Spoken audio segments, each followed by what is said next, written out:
Negara harus hadir tanpa menunggu rakyat memviralkan dan menuntut kehadiran negara. Kehidupan berdemokrasi kita pada saat ini telah menempatkan rakyat sebagai subjek dari kebijakan publik yang dibuat oleh negara.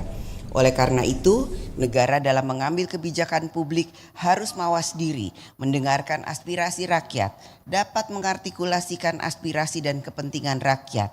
Negara harus hadir dalam melindungi rakyat, mencerdaskan hidup rakyat, dan mensejahterakan rakyat.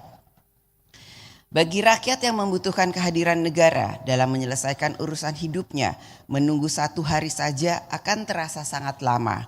Tetapi bagi kita, DPR RI dan pemerintah, terkadang membahas masalah rakyat dan mencari solusinya seringkali bisa berlangsung berhari-hari, berbulan-bulan, bahkan bertahun-tahun.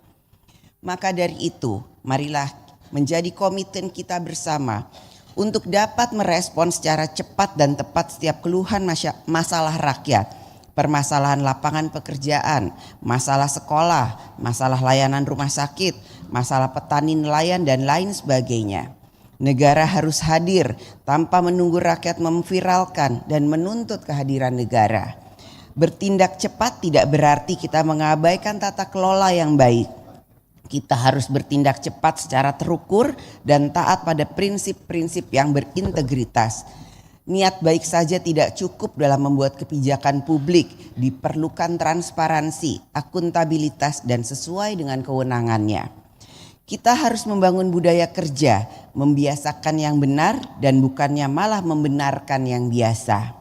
Sidang Dewan yang terhormat, DPR RI bersama dengan pemerintah telah menyetujui 3 rancangan undang-undang untuk menjadi undang-undang dan akan melanjutkan proses pembahasan terhadap 7 rancangan undang-undang yang saat ini masih berada dalam tahap pembicaraan tingkat 1, di mana 6 diantaranya merupakan rancangan undang-undang carry over dari periode sebelumnya.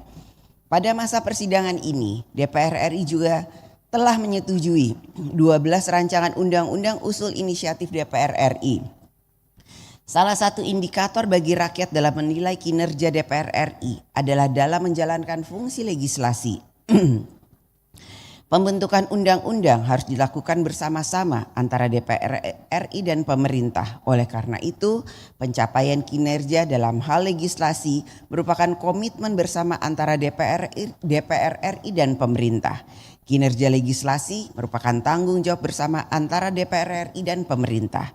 Masa persidangan 2 ini, fungsi anggaran DPR RI diarahkan pada pembahasan efisiensi APBN tahun anggaran 2025.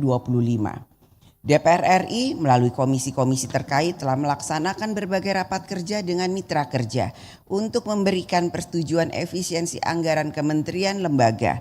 DPR RI menekankan pentingnya kebijakan efisiensi ini dapat berjalan dan kepentingan rakyat tetap dapat dipenuhi.